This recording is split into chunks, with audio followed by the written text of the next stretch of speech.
Aurtengo udarari agur esaten hasi gara eta horren seinale Goiturrek Goierrin izandako bisitarien datuak eman dituela. Berrirore errekorrak mantendu dira, beraz datuak oso onak dira.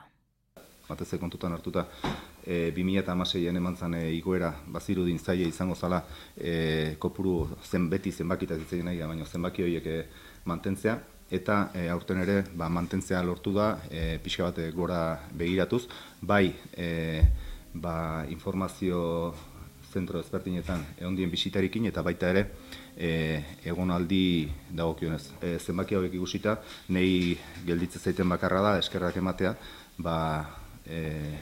sektorea behai, eskerrak eta zorionak indako lanagatik, eta ez egun hauetan bakarrik, edo epe hontan indako lanagatik, baizik eta nolabait epe hau urte guztin zehar indako lanan eta ere indako azin fuitu edalako, ezta?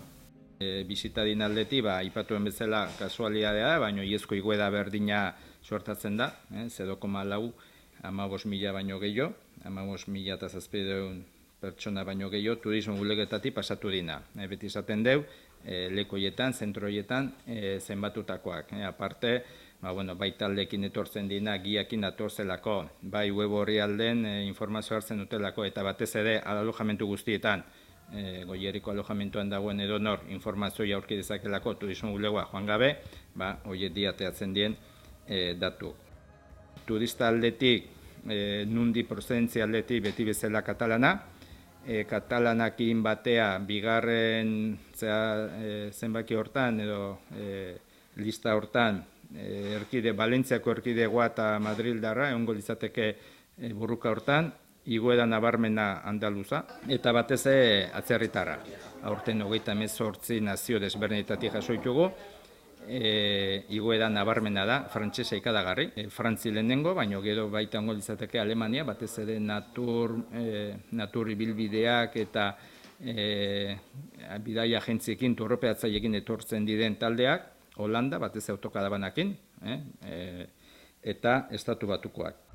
Okupazio aldetik esan, bai pixka jetxi dala 2% du nekazal turismona, bai Euskadi eta Gipuzkoan orokorren gertatu den bezala. Hoteletan eta pentsiotan iazko iguala, 185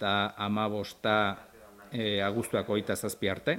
Esaten diate agostun 140ko okupazioa izan dela atzerritarrena, eta hori bai dela media altue. Okupazio altu horrek edukitzeek esan nahi du, hemen dauenak gutxinez hemen afaldu, hemengo gauzak edosi, eta portzentai hortan, oraindik igoera baldin badago turista atzerritarren hor bai garbi nabarmen ikusten dela, gastu kapazitatea handiagoa duela. Alde batetik kultura gehiago kontsumitzen dolako. Eta, datu ekonomiko bat emate aldetik, sarrera bezala, bakarrik agostun izan dien gaualdikin, 730.000 euro gehatu dira Goierri. Bakarrik, loitekin. Gero horri izango ditzake, gusadik, egin ditun konprak, egin ditun bazkaldu indola, afaldu indola, eta, beti bezala, beti zifrak emate jo, zifra horien atzen, esatez dena, sarrera batzu daude, eta, hortan, guztu da. Agostun baita talde txikik moitu dira, turropeatzaile desberdinekin dauzkagun akordioi esker, beti atzerritarra izaten di, bai Eskandinaviatik, Alemanetik, Estatu Batuetatik datozenak, bedaien giakin etortzen die, bidaia agentzi hortako giakin, orduan horiek adibidez ez daude kontabilizatuta, ez dielako pasa turismo bulegotatik, baina etorri dira.